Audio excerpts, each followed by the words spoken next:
Rank these NBA players as Dynasty basketball assets without knowing who comes next. We're going to play a little game today.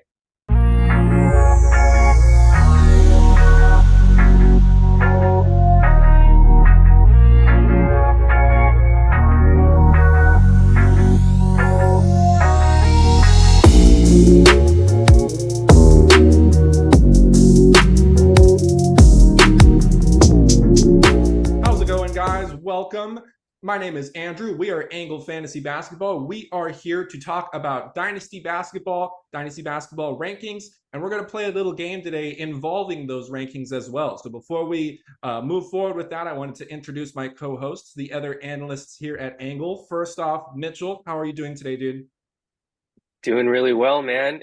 Really utilizing my new Nespresso machine, getting coffee every day and saving $5. There we go. But yeah, happy to talk hoops. All right, very good. Braxton, how are you today, man? Good. I am starving to talk basketball. It is just about as dead as it's going to get in the off season here. It's the complete low point. So excited to talk basketball with you guys, as always. And that's what we're here for, is to help fill the gap for you guys. Is the reason why, we've pumped out a good library of content on YouTube, is so that you have the opportunity to go back and get caught up. Player Dynasty Outlook videos where we focus on single players. Go ahead and check those out. And then the previous podcast talking about the rookie class, different Dynasty basketball trades. So we got a good library of content to help fill this gap now that there's no NBA, no college, no Olympic basketball right now either. So we got a little bit of time to kill until we start reaching, the preseason in September, then the season starting in October. Okay, so before we play our game today, we're going to talk about our Dynasty basketball rankings. So they're available online right now in our website, where you can find rankings, all of our content, all the social media platforms that we're on. It's all located in one place, and that's anglefantasybasketball.wordpress.com. So our current rankings on there are updated as of April. We are currently working behind the scenes to update our ranks to be current from this month into August. So this is an arduous process, because it's not just one of us, there's three of us, and we also go through the process of combining our ranks together to form an average list for you guys. So basically a combination of all three of ours work. So it is definitely a good amount of time and process that we have to put into it. But also what we wanted to talk about before we play our game today is some new features that are going to be included within this August update. So when you look at our rankings right now on the website, you will first see on the left column, you'll see their numerical rank. You'll see the average rank next to that. Then you'll see the player name, the team they belong to, what their position is. You'll see their age. And then on the right-hand side, you'll see where each three of us rank that player individually. So we're going to be adding another column to that, and I'm going to have Mitchell talk to you about that soon. But there's a couple other changes we're going to do as well. So the first change is, of course, a very important one. That's incorporating the 2024 rookie class. So now when you see our rankings that are going to drop within the next couple of weeks here in the month of August, the 2024 class is going to be included in that. Braxton, tell them about what else we are going to do with this list. Yeah, so on top of adding the rookie class, obviously, we're actually going to bump up from 250 to 300. It's really a great point to do it, right? With these new rookies coming in, obviously with last year being our first set of ranks, we kind of wanted to keep it a tight 250. But now that we kind of have something to build off of, it's very helpful to jump up to 300 for both us and then also for you guys looking at the rankings, right? 300 is really at the cusp of almost too deep, but not too deep where it's just two-way guys at the end of the rankings, right? Like with the 250, there's some guys that are omitted that probably should be in there, or like an honorable mention type. And with this, we'll all three be able to add, every player we want to recognize. Absolutely. And like I mentioned earlier, we're adding a new column to the list too. So Mitchell, tell them about what that's going to feature.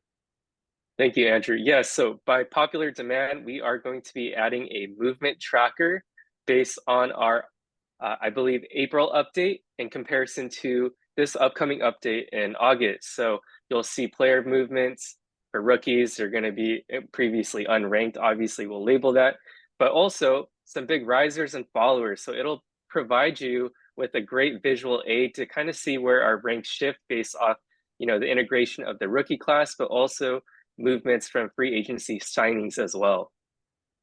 Very good. So we have a lot to look forward to with our new rankings. We're going to be continue to work behind the scenes to get that done. And like I mentioned, it's going to come out within the next couple of weeks, for sure within this month of August. And that can be found on anglefantasybasketball.wordpress.com. So if you haven't checked that out, make sure to do it. Like I said, all of our content is on there, so you will not miss out. Everything that we do is going to be posted to that website. So make sure to check that out. Okay, so speaking of Dynasty ranks, we are going to play a game. So this is a blind rank challenge. Each of us are going to be challenged to rank a player as a Dynasty asset 1 through 5, and we do not know which player is going to be named as well as who's going to be named next. So you pretty much have to guess as to who the other two, because basically for each of us, 2 of us teamed up and compiled a list to then present to the one person, since there's 3 of us here. So basically it's a 2-on-1 match each time. So as we go through these lists, you're going to have to think about, the other side of who put this list together and, what other players might be possible in this list. So you're going to have to rank them 1 through 5. And then in this challenge, we're going to see at the end whose rank looks the most, I guess, realistic to a normal Dynasty basketball list. So that's the fun of this challenge here. It should also be, a good thought experiment for, ranking players in a vacuum, just kind of by themselves, right? As opposed to in comparison to everyone else, because especially with the first few, it's like, okay, how do I view this player alone? Which is tough to do sometimes. So I think that should be fun as well. Yeah, it's certainly going to generate some interesting conversation. Absolutely. All right. So who we going with first? I mean, we could start with you, Andrew. All right, let's do it. Let's do it. All right. So 1 through 5, who do you guys got first for me? Yeah, so I'll give it a go and start first. We're gonna kind of give you a hard one to determine, and this is really gonna set the tone things here for your rank list. So we're gonna give you Stephen Curry, someone who's a little bit on the older side, but he still has a lot in his tank. These last 3 seasons, he's at least a top 20 finisher in 9 category leagues. But how do you value Steph Curry in the grand scheme of things in a Dynasty outlook? That's a good one. That is a good one. So like you said, top 20 redraft value, easy. He should be at least within everybody's top 50 in regards to Dynasty lists here. So I'm not sure if you would give me Steph as the best one, because I'm trying to think about other players that could be possible, but Steph is definitely a very good player here. All right, I'm gonna put Steph Curry at number 2 for me. Interesting. Interesting. All right, Andrew. Well, next is a little bit of a post-hype potential sleeper. Maybe we're gonna go with Jaden Ivey. Obviously, Detroit is a little crowded now. They just drafted Ron Holland, who's going to suck up some of that usage. It obviously with Monty Williams, not the biggest fan of Jaden Ivey, probably decreased his value a little bit. So I'm curious to hear your thoughts on his outlook for this next season and where he would rank in your top 5 here. So, I know that there was obviously the problem that, basically part of a huge reason why Monty Williams got let go is because he didn't play Jaden Ivey enough. And then the Pistons front office had to go to the extreme measures of cutting Killian Hayes so that Monty Williams would play Jaden Ivey more. But even in those increased minutes, I mean, across the board at Angle here, we've never been super high on Ivey. I get what the perceived upside is. I'm just not seeing good enough progression. So I'm going to put him at 5. That's interesting. Wow. I'll add Jaden Ivey finished, 198 in redraft, or excuse me, 9 category last year. Obviously, the points are there, the counting stats are there. That field goal is really dragging him down, and his free throw is not where you want it to be. I do think that 5 for Jaden Ivey is pretty interesting. Okay, all right. So who's next? So next, we're gonna give you someone a little bit on the older side, but he's in the right landing spot. He signed somewhere in free agency. In Washington, actually. We're going to go with Jonas Valanciunas, someone who's a little bit older, but he's still young enough to give you some pop. So where do you have Jonas now that we God have damn Ivy it. at 5? Well, I just got tossed a grenade. I'm gonna have to put him the lowest I can, which would be 4. I mean, Jonas is still useful. I would probably rather take a chance on Ivy than him, but that's the nature of the way this game goes. So I'm gonna have to put him as late as I can, which is gonna be 4 for Jonas. Got Well, it. That's a stumper though. to be fair, that contract is pretty big for his value. Even if he gets traded, whoever trades for him is going to be paying him some money, and you would think would be using him. Is it going to be the last contract he has? I don't know, but it's definitely something that It's gonna be the last good one. Yeah, it definitely shows that he's got a few years left. Whereas some people, because of his defensive efficiencies, were worried about his outlook even as soon as this season. So four is definitely a good spot though. I do want to add about sorry, before we move on, Jonas, he's going to have his most featured role since Memphis.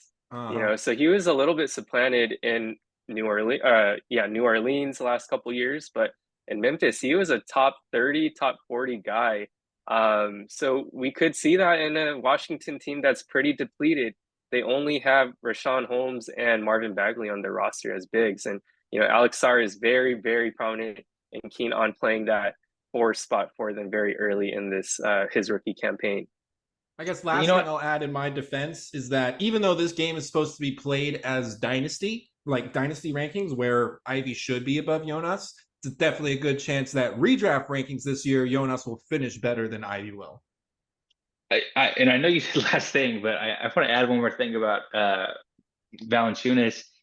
Mitch, you mentioned Bagley and Rashawn Holmes is only competition. There were some people who thought Tristan Vukovic was going to be a huge part of that offense this year.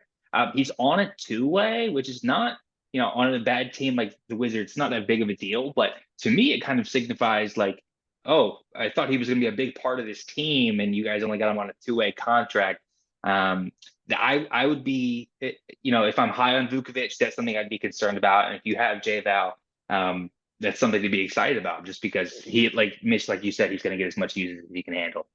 Yeah, Brax, sorry. One more last point on Vukovic. He was honestly more disappointing than Alex Sarr in Summer League, and a lot of people were very, very hyped up about him. So a lot of reassurance there with JV, and not the worst spot at 4, Andrew.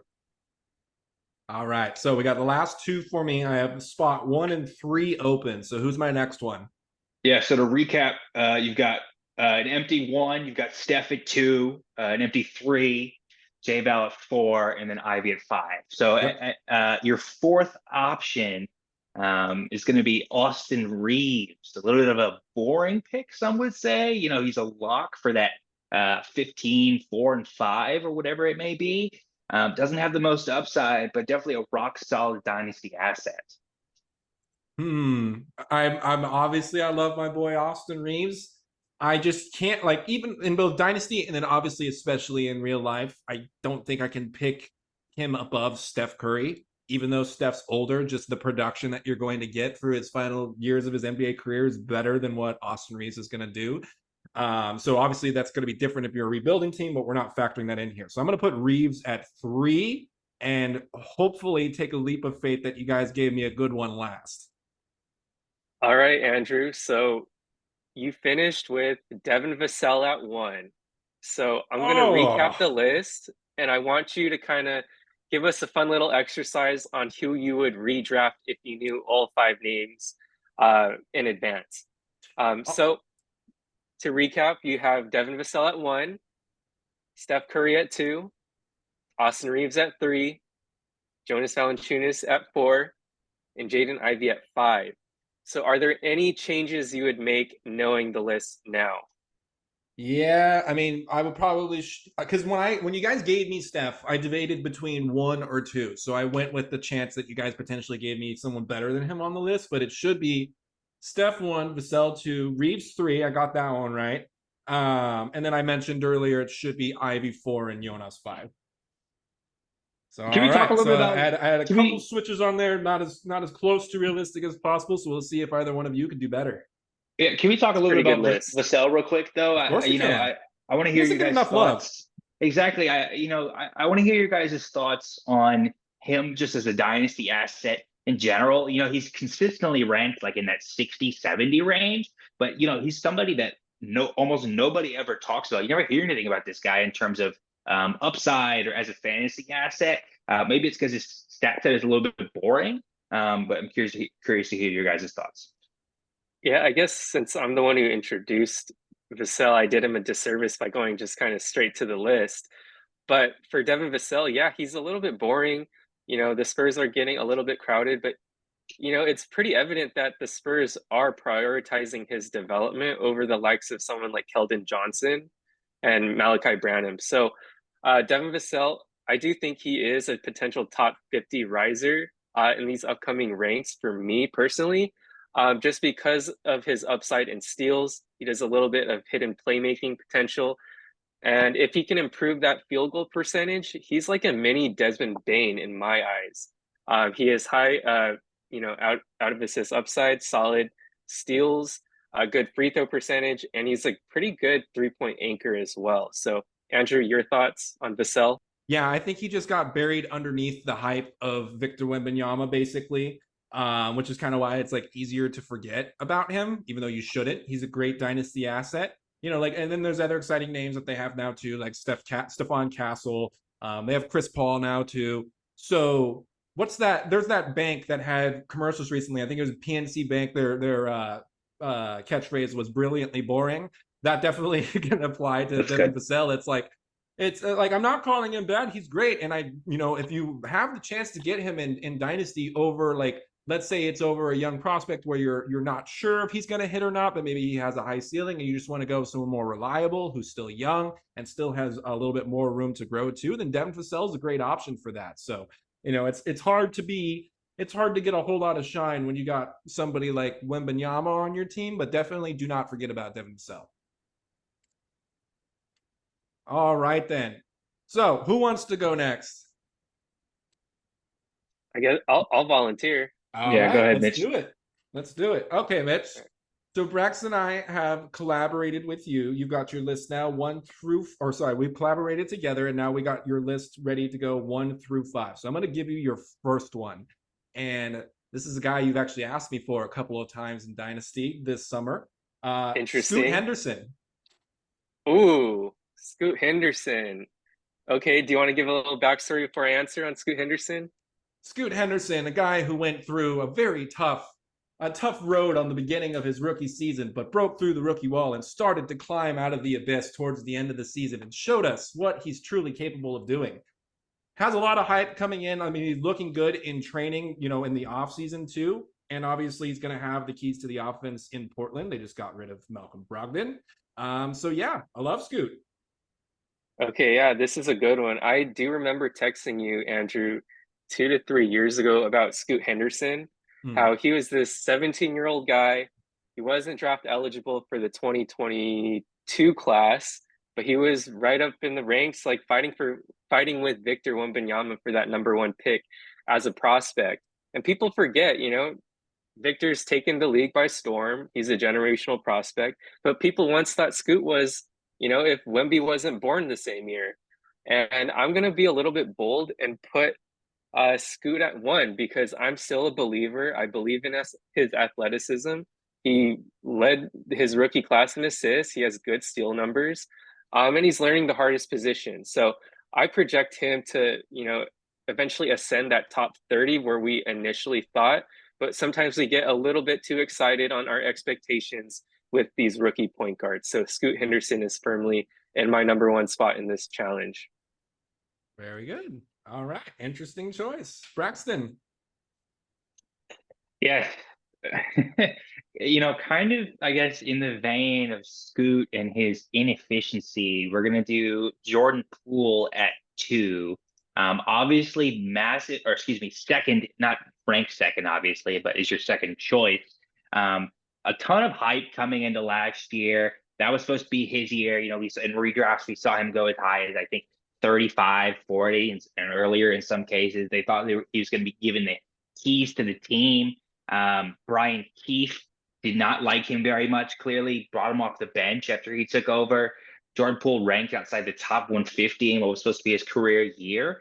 And I'm curious to hear your thoughts on Jordan Poole moving forward, Mitch, because I think we've talked about him in the past a little bit.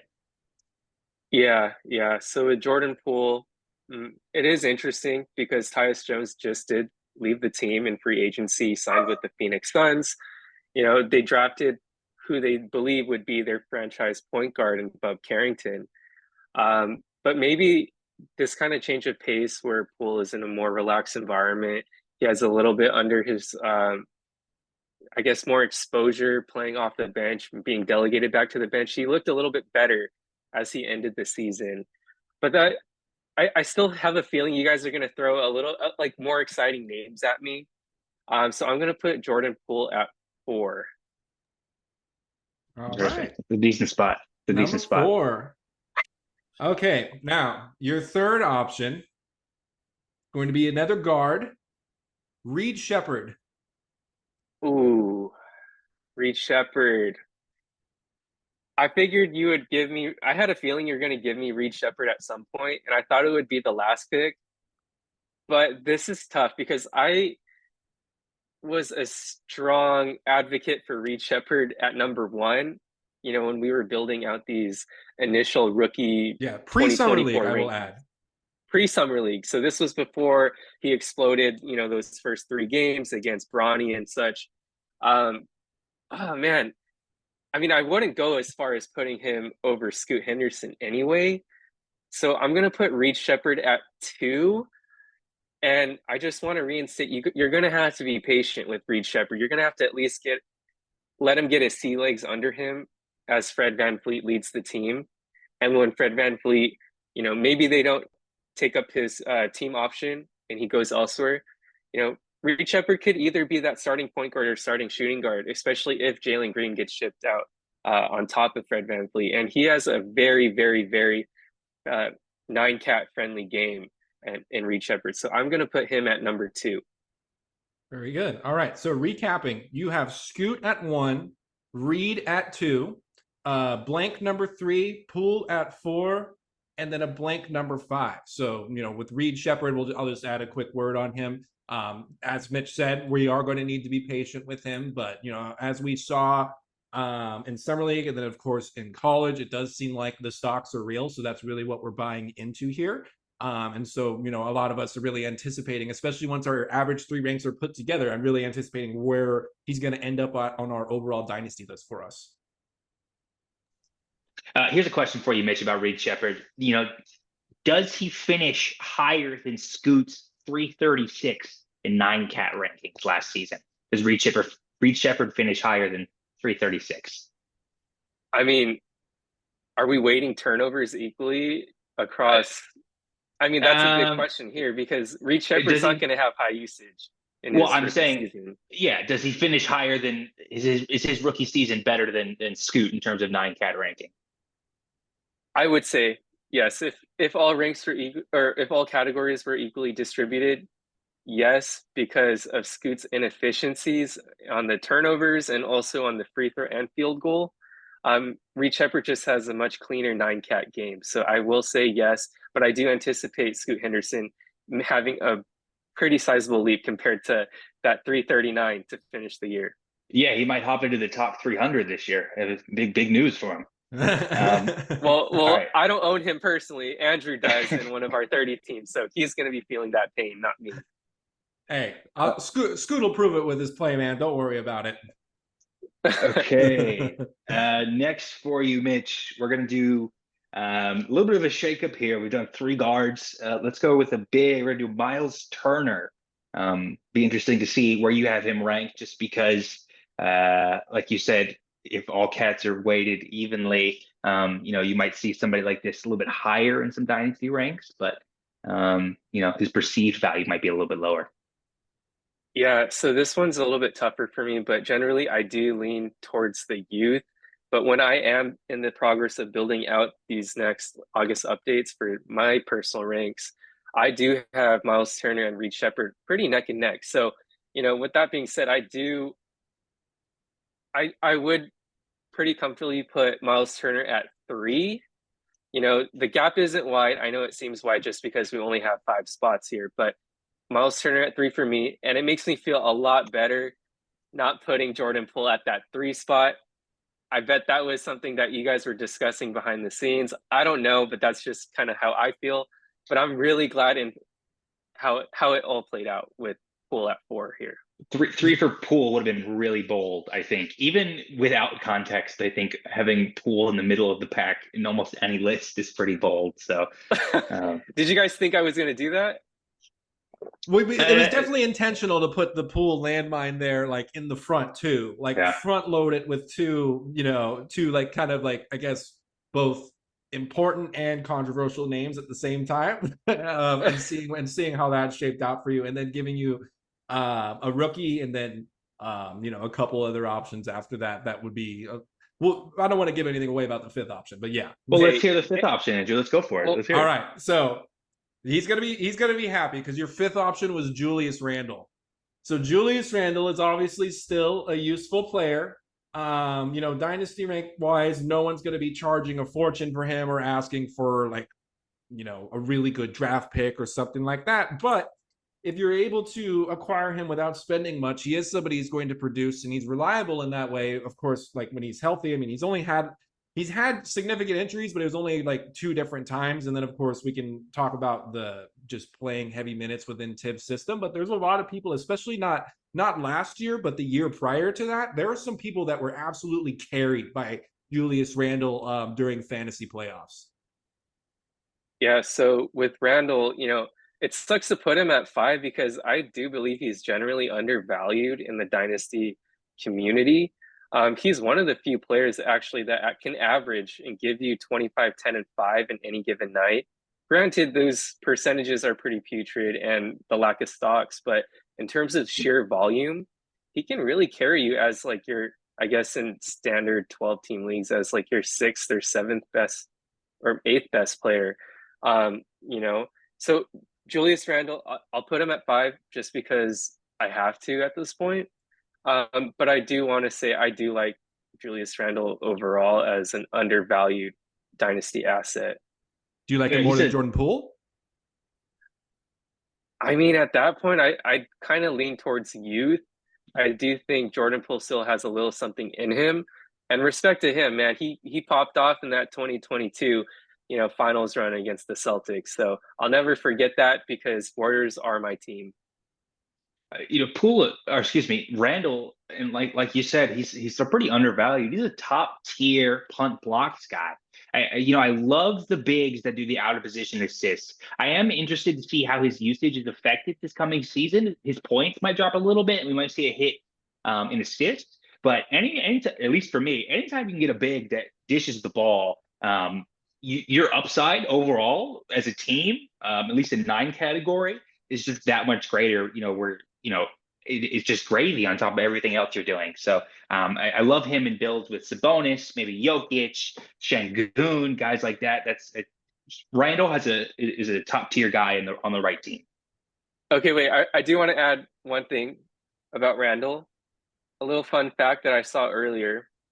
Julius Randle is one of the 3 players in the NBA, at least last season, that averaged 25 points, at least 10 rebounds, and 4 assists. And I think the only other 2 are Jokic and Joel Embiid. So pretty underrated in a punt blocks build. So Randle, respect to him. But now, well, okay, wait, a little bit about Randle now. The Knicks are very congested. So, it makes me feel a little bit better with that 5th spot. But do you think that congestion with like OG, Mikal coming on, we haven't really seen him with a healthy Knicks roster because of that injury last year. Do you think he's going to be able to replicate that like 24, 25 points per game, 10 rebounds, 5 assists again? I'm a little bit weary on that. I know we all kind of like Randle here, but does that concern you all?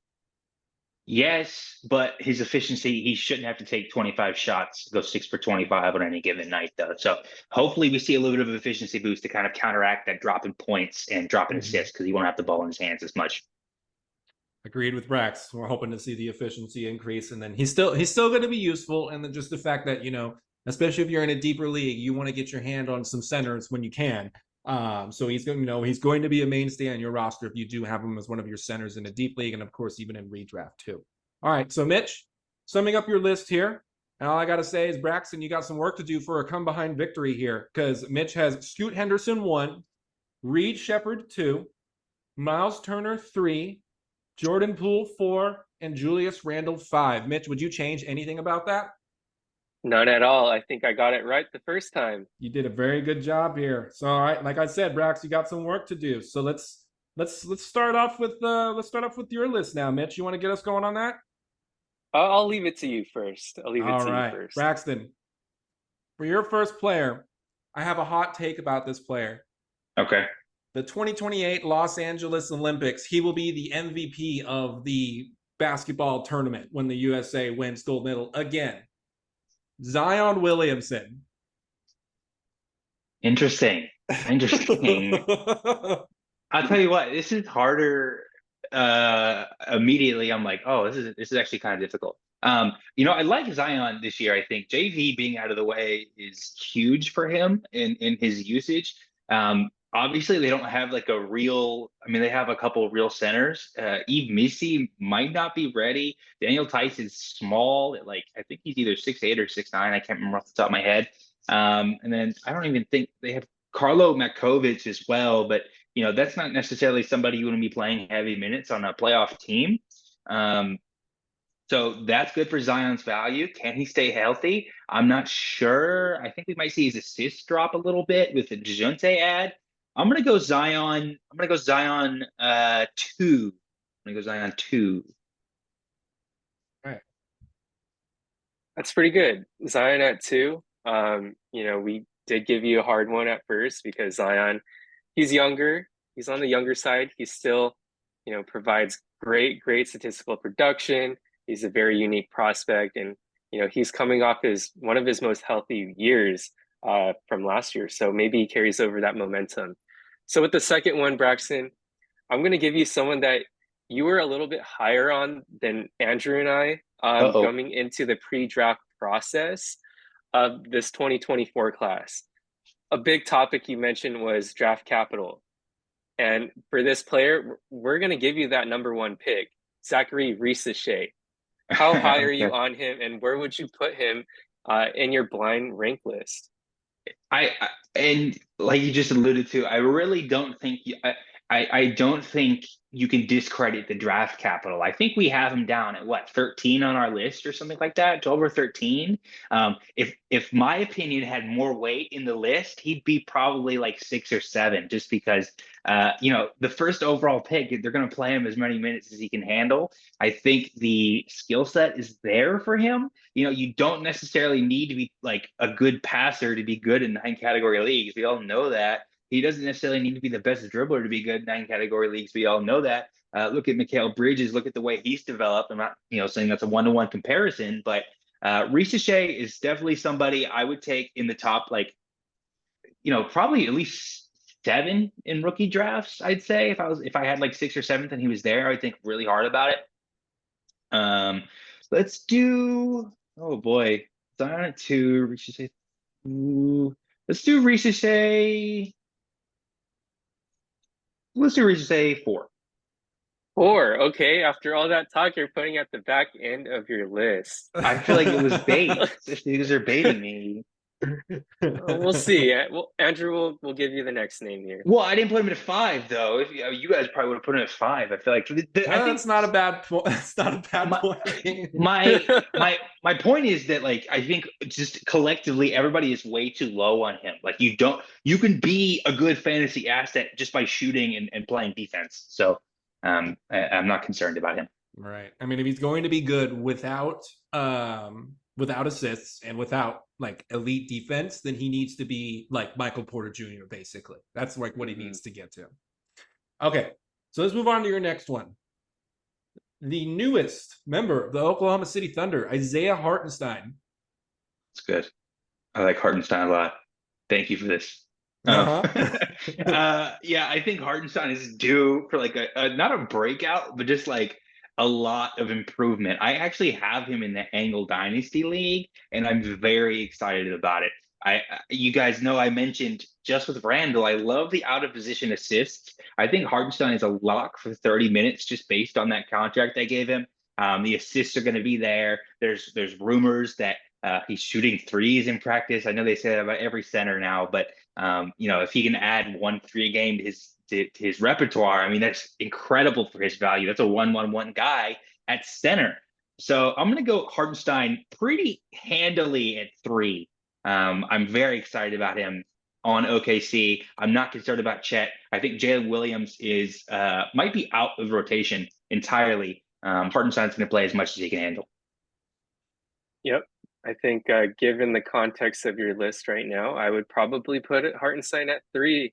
So with that being said, we're going to make it a little bit hard for you right here. So this guy finished the season going back to his home country in Canada, tore it up. I know, albeit they were tanking, but he carried that momentum over in the Olympics.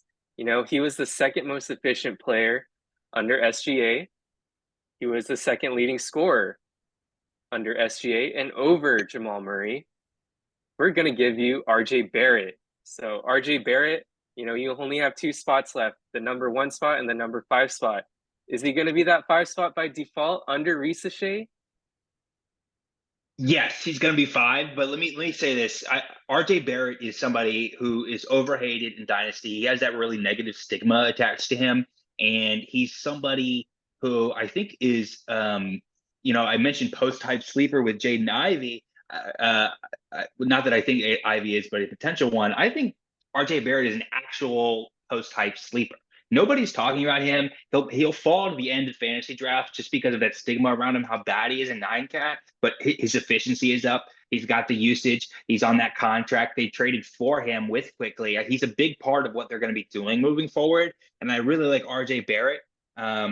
You know what? I'm going to stay by. I think Risacher should be ranked above RJ Barret. I'm going to go the number 1 pick over RJ Barret. Even not that I had the option to switch him, but Barret is a very close 5 behind Risacher, I'd say. Although again, to be clear, I am high on him moving forward. I mean, he was a special prospect coming out of college. He was very hyped up, equally as much as, or basically as equally as much as Zion and Ja were. He was a very, very hyped prospect coming out of that class and was, one of the better Duke basketball teams that we've seen in a long time. And the tools and stuff was there, but the efficiency wasn't, and there was just kind of some boneheaded plays too. But I think RJ could potentially be like a bit more of a late bloomer. I mean, in my opinion, the athletic prime for basketball is like around like 26 to 30, that window, and he's approaching getting closer to 26. I think he's 25 right now, or might even be 26. So he's starting to enter his prime, and so I think this is someone who already came in with a great physical skill set. And just was a great prospect, and then now I think he is actually showing to be a bit of a late bloomer, or maybe he just only plays well when he's playing for or in Canada. That's a good point. I mean, Andrew, last thing on RJ Barret. RJ Barret the last month or so averaged almost 27 points per game. I mean, Scotty Barnes did tear or break his wrist. It's not nothing though. It's notable. Yeah, it's notable, definitely. And this is with IQ. Some of their other prospects like Grady Dick, people are players that Toronto clearly values, so they're experimenting, and he was, looking to be that number 2 option and maybe potentially their number 1 option this season, since Scotty Barnes is more that kind of connector role that does a little bit of everything, provides these stocks. But in terms of the scorer, it's either him or Quickly. And I think they're on par as scorers as well, with Quickly having a little bit more friendlier 9-cat game. But in terms of just pure scoring, RJ could be their guy. Right. That's a good point about Scotty being more connected. Like, think of Scotty more as like a Sean Marion or something. Like, he can still put up 20 points per game, whatever, but he's not like the, your ISO guy, go get me a bucket right now. Like, you're going to make Quickly or RJ do that at the end of a game, not really Scotty Barnes. Well, that leaves us with your last spot, Braxton, which is going to be your number 1. So, for you, let's see if we dropped a grenade. Let's see if we gave you a landmine or not with a bad one at the end. Brandon Miller. Oh, see, that's number 1 locked in. I had to hold myself back from bringing up Brandon Miller when you guys were talking about Scoot. Brandon Miller is I did, and not to make this about the Hornets, but remember when they picked him, and everybody's like, "Oh, the Hornets are so stupid. Why would You're they right. pick Brandon Miller over Scoot Henderson? He's right there." And then Brandon Miller had, outside of Wembanyama, had the best season for any rookie, and he's a major part of this team moving forward. Where with Scoot, and again, not that everything needs to be compared between Brandon Miller and Scoot. Scoot is looking to show any signs of improvement, whereas Brandon Miller can be a contributor on an 8 or a 9 seed potentially this next season. Miller is so easily one for me. You give me any slot, he's going to be number 1 out of this list. And I've got him. There's an argument I think to pick him in the top 20. To rank him in the top 25 of dynasty assets. I think he's that good. He could do a little bit of everything, and he's only going to get better from here. Yeah, so for Brandon Miller, the last 3 months as a rookie, he was ranked 70 in 9 category, which is very, very impressive. Brandon Miller, he has a clean fantasy game. I think Paul George with perhaps possibly better field goal, but also with that high 3-point volume that you really like, and also a good free throw anchor as well. So yeah, Brax, I think you absolutely nailed it here with your blind rank order. I assume that there's no re-rank given all the names revealed to you now. Am I right? No re-rank. I'm locking it in. I am also ecstatic with my rankings. Right. So let's read those back. That's Brandon Miller 1, Zion Williamson 2, Isaiah Hartenstein 3, Zaccharie Risacher 4, and RJ Barret 5. Yeah, you and Mitch did great on this one. Maybe we could tie you two for first and call me the loser of the game today, because I definitely had some regrets at the end of mine. I had some tough decisions to make. You guys nailed yours. So this is definitely something we're gonna do again. Not only was this fun, but this generated a lot of good dynasty basketball conversation as well. These are some really exciting players to talk about, and like with guys like Randle or RJ Barrett, who don't get a lot of discussion, probably anywhere. I think it's great to generate some discussion of those guys as well. So, absolutely. Well, that's going to do it for us today. So again, be on the lookout for our next rank update coming this month. anglefantasybasketball.wordpress.com. All of our content, all of the platforms we are on, everything that we do is going to be located on that website. So be sure to check that out. If you're listening on Apple or Spotify, be sure to subscribe, leave us a review. If you're watching us on YouTube, make sure to like this video and subscribe to the channel if you are new. We're going to be bringing you a ton more dynasty and redraft content in the NBA offseason leading into the season when we get started in a lot more redraft focused content, as well as start up one of our or a couple of redraft leagues within the Angle server too. And we'll give you also some updates on how the Angle Dynasty League is doing. Maybe we'll do another trade video with Mark soon to talk about some trades that have gone down in the league. So again, thank you for watching, and we'll see you guys next time.